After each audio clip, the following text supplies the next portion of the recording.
இயேசுவில் எனக்கு பிரியமான சகோதர சகோதரிகளே, இன்று ஆண்டின் பொது காலத்தின் 20ஆம் வாரம் திங்கட்கிழமையில் நாம் இருக்கின்றோம். இந்த நாள் உங்களுக்கு இனி நாளாக அமைய வாழ்த்துகிறேன், ஜெபிக்கின்றேன். இன்றைய இறைவார்த்தை சிந்தனைகளுக்கு நாம் கவனமுடன் செவி கொடுப்போம். ஆண்டவர் நீதி தலைவர்களை எழச் செய்தார், ஆயினும் மக்கள் அவர்களுக்கு செவி கொடுக்கவில்லை. நீதி தலைவர்கள் நூலிலிருந்து வாசகம். அதிகாரம் 2, இறை திருவசனங்கள் 11-19 முடிய. அந்நாள்களில் இஸ்ராயேல் மக்கள் ஆண்டவரின் பார்வையில் தீயதெனப்பட்டதை செய்தனர். அவர்கள் பாகால்களுக்கு ஊழியம் செய்தனர். அவர்கள் தங்கள் மூதாதையரை எகிப்து நாட்டிலிருந்து வெளியே கொண்டு வந்த தங்கள் மூதாதையரின் கடவுளாகிய ஆண்டவரை கைவிட்டனர்.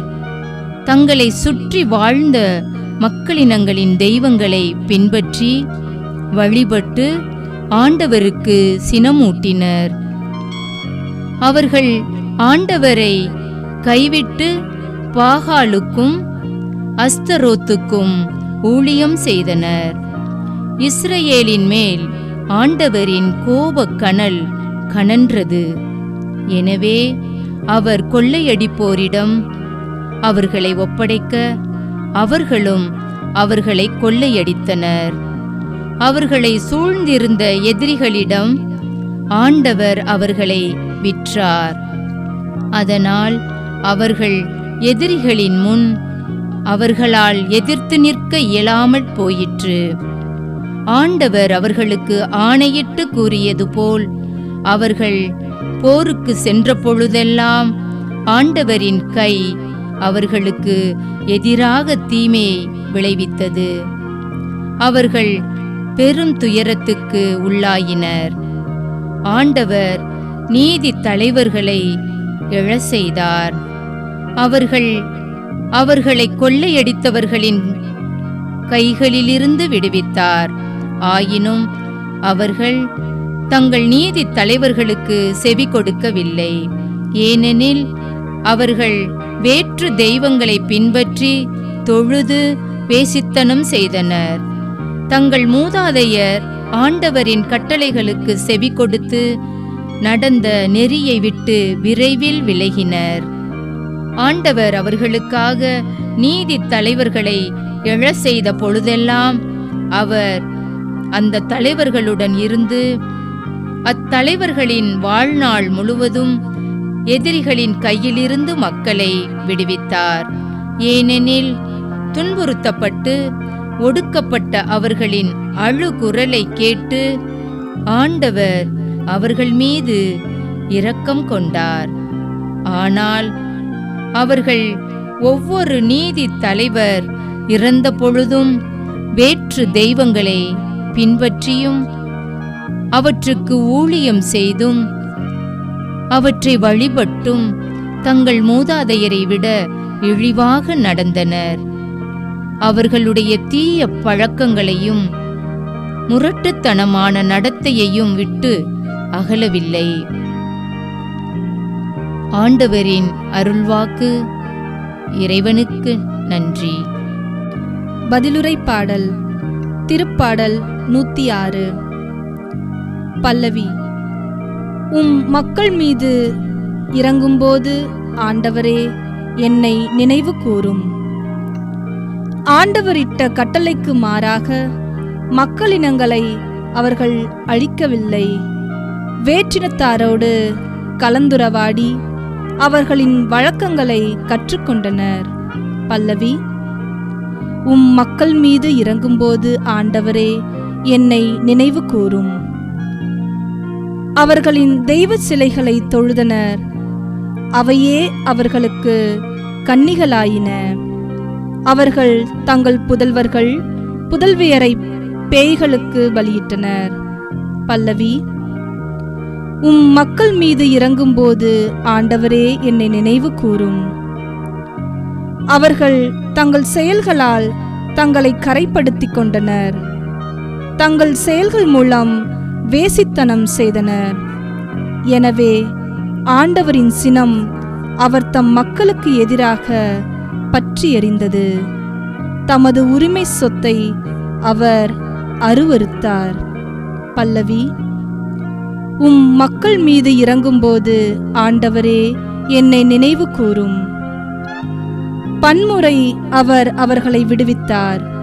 அவர்களோ திட்டமிட்டே அவருக்கு எதிராக கலகம் செய்தனர். தங்கள் தீச்செயல்களினால் அவர்கள் தாழ்நிலை அடைந்தனர்.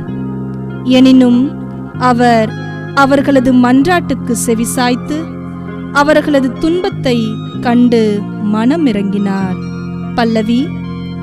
உம் மக்கள் மீது இறங்கும்போது ஆண்டவரே என்னை நினைவு கூரும்.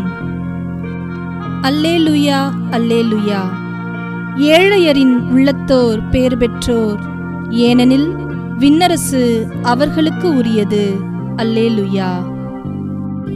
ஆண்டவரே, நற்செய்தியை தகுந்த விதத்தில் எடுத்து சொல்ல என் உள்ளத்தையும் உதட்டையும் தூய்மையாக்கும். ஆண்டவர் உங்களோடு இருப்பாராக, உம் ஆன்மாவோடும் இருப்பாராக. தூய மத்தேயு எழுதிய பரிசுத்த நற்செய்தியிலிருந்து வாசகம். ஆண்டவரே, மாட்சி உமக்கே. மத்தேயு நற்செய்தி அதிகாரம் 19 இறை வார்த்தைகள் 16 22 முடிய. அக்காலத்தில் செல்வரான இளைஞர் ஒருவர் இயேசுவிடம் வந்து, போதகரே, நிலைவாழ்வை பெற்றுக்கொள்வதற்கு நான் என்ன நன்மை செய்ய வேண்டும் என்று கேட்டார். இயேசு அவரிடம், நன்மையை பற்றி என்னை ஏன் கேட்கிறீர்? நல்லவர் ஒருவரே. நீர் வாழ்வடைய விரும்பினால் கட்டளைகளை கடைபிடியும் என்றார். அவர் எவற்றை என்று கேட்டார்.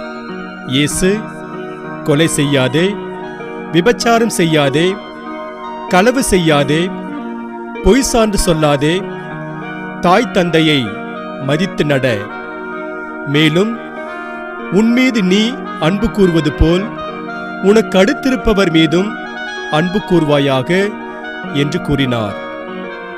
அந்த இளைஞர் அவரிடம், இவை அனைத்தையும் நான் கடைபிடித்து வந்துள்ளேன், இன்னும் என்னிடம் குறைபடுவது என்ன என்று கேட்டார். அதற்கு இயேசு, நிறைவுள்ளவராக விரும்பினால் நீர் போய் உம் உடைமைகளை விற்று ஏழைகளுக்கு கொடும், அப்பொழுது விண்ணகத்தில் நீர் செல்வராய் இருப்பீர். பின்பு வந்து என்னை பின்பற்றும் என்றார். அவர் சொன்னதை கேட்ட அந்த இளைஞர் வருத்தத்தோடு சென்று விட்டார். ஏனெனில் அவருக்கு ஏராளமான சொத்து இருந்தது.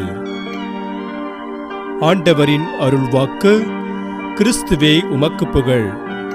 நற்செய்தி வாக்கினால் என்னுடைய பாவங்கள் அகல்வதாக. ஆமென். பாவம் பாவம்தான். இயேசுவில் எனக்கு பிரியமான சகோதர சகோதரிகளே, ஓர் அருட்பணியாளர் இருந்தார். அவர் தான் பங்கு பணியாளராக பணியாற்றி வந்த பங்கில் பாவத்தை பற்றி மிக வெளிப்பாடாகவே போதித்து வந்தார்.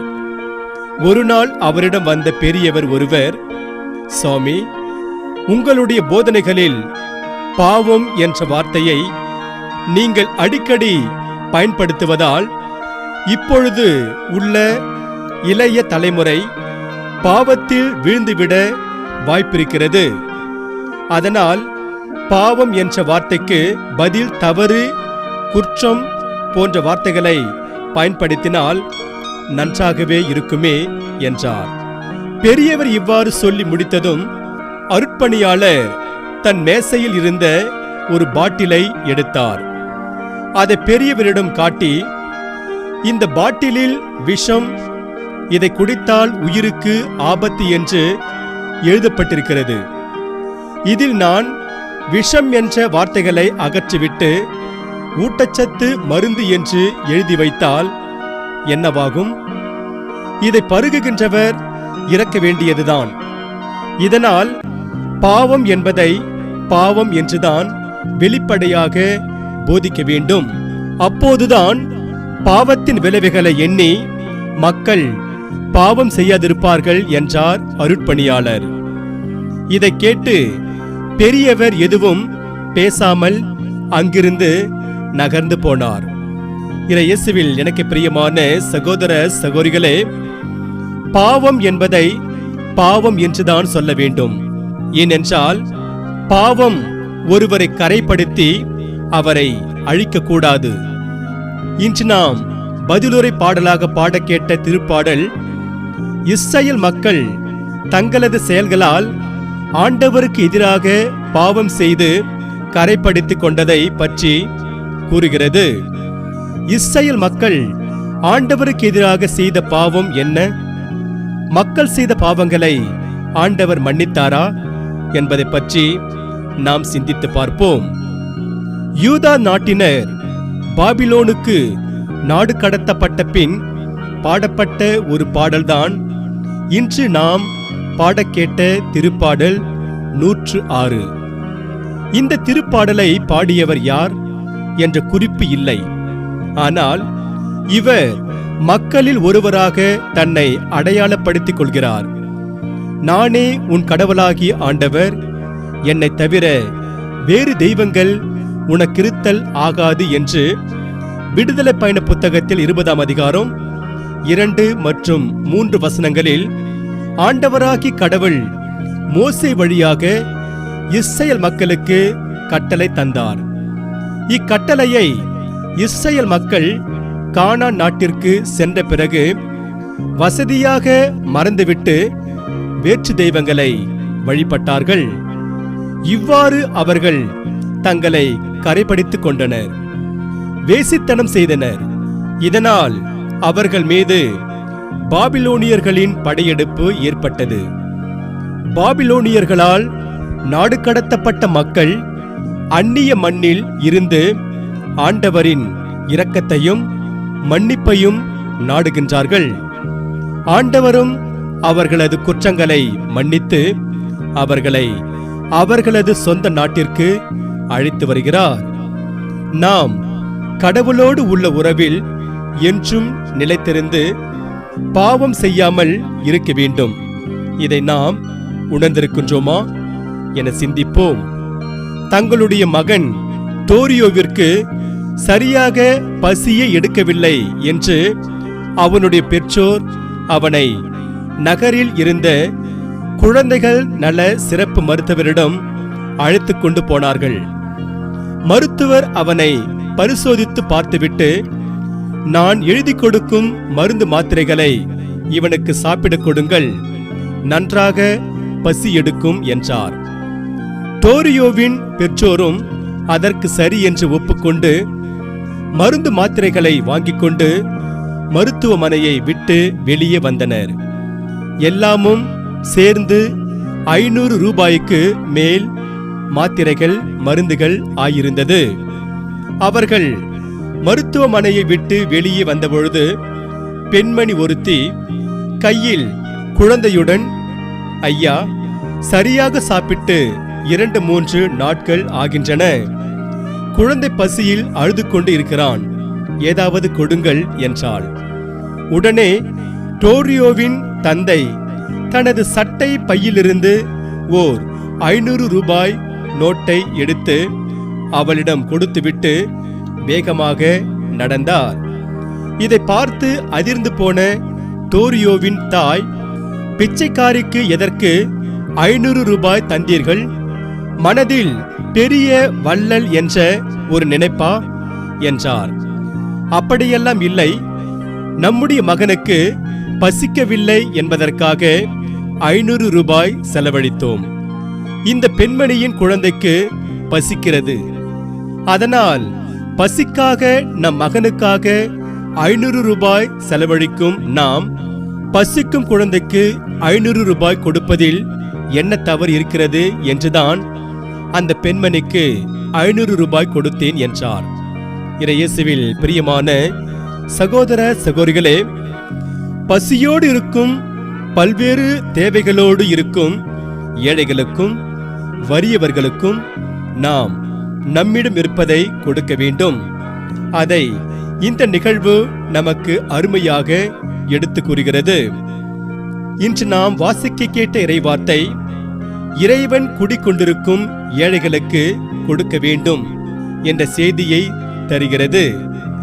நிலைவாழ்வை பெற்றுக்கொள்வதற்கு நான் என்ன நன்மை செய்ய வேண்டும் என்று இயேசுவிடம் வருகின்ற செல்வரான இளைஞரிடம் அவர் கடைசியாக சொல்லக்கூடிய வார்த்தைகள்தான், உம் உடைமைகளை விற்று ஏழைகளுக்கு கொடும் என்பதாகும். கட்டளையெல்லாம் கடைபிடித்து வந்துள்ளதாக இயேசுவிடம் சொல்லும் இந்த இளைஞரிடம் இயேசு ஏழைகளுக்கு கொடும் என்று சொன்னதும் வருத்தத்தோடு சென்றதை வைத்து பார்க்கும்போது அவர் கட்டளையை கடைபிடிக்கவில்லை என்பது தெரிகிறது. ஏனெனில் கடவுளின் கட்டளையை கடைபிடித்திருந்தால் அவரது சாயலாக படைக்கப்பட்ட ஏழைகளை அன்பு செய்திருப்பார். அவர்களுக்கு தங்களிடம் இருந்ததை கொடுத்திருப்பார். அதுவரை அவர் ஏழைக்கு கொடுக்காததினாலும் அதற்கு பின்பும் ஏழைகளுக்கு கொடுக்க மனமில்லாததனாலும் அவர் வருத்தத்தோடு செல்கிறார். முதல் வாசகத்தில் இஸ்ரவேல் மக்கள் உண்மை கடவுளை அன்பு செய்யாமல் வேற்று தெய்வங்களான பாகாலையும் அஸ்தரோத்தையும் அன்பு செய்வதையும் அவற்றை வழிபடுவதையும் குறித்து வாசிக்கிறோம். இதற்காக இஸ்ரவேல் மக்கள் தண்டிக்கப்படுகிறார்கள். நாம் ஒவ்வொருவரும் கடவுளையும் அவர் குடிக்கொண்டிருக்கும் ஏழைகளையும் அன்பு செய்ய வேண்டும். அதுவே நம்மை நிலைவாழ்வுக்கு இட்டு செல்லும். இன்று நமக்கு கொடுக்கப்படுகின்ற இறை சிந்தனையாக ஏழைக்கு இறங்கி உதவி செய்கிறவர் ஆண்டவருக்கு கடன் கொடுக்கிறார் என்று நீதிமொழிகள் புத்தகத்தில் 19ஆம் அதிகாரம் 17 பார்க்கிறோம். ஏழைக்கு இறங்குகிறவர் இன்பம் துய்ப்பார் என்று நீதிமொழிகள் 14ஆம் அதிகாரம் 21 பார்க்கிறோம். தன் கண்முன்னேயுள்ள சகோதர சகோதரிகளிடம் அன்பு செலுத்தாதவர் கண்ணுக்கு புலப்படாத கடவுளிடம் அன்பு செலுத்த முடியாது. இன்று நமக்கு கொடுக்கப்படுகிற நிறை வார்த்தையாக மிக சிறியோராகிய என் சகோதர சகோதரிகளுள் ஒருவருக்கு நீங்கள் செய்ததெல்லாம் எனக்கே செய்தீர்கள் என்று தூய மத்திய நற்செய்தியில் 25ஆம் அதிகாரம் 40 ஆண்டவர் இயேசு கூறுகிறார். எனவே இறையேசு பிரியமான சகோதர சகோதரிகளே, இறைவன் குடிக்கொண்டிருக்கும் ஏழைகளுக்கு இறங்குவோம். அதன் வழியாக இறையருளை நிறைவாக பெறுவோம். இறைவன் உங்கள் அனைவரையும் நிறைவாக ஆசீர்வதிப்பாராக.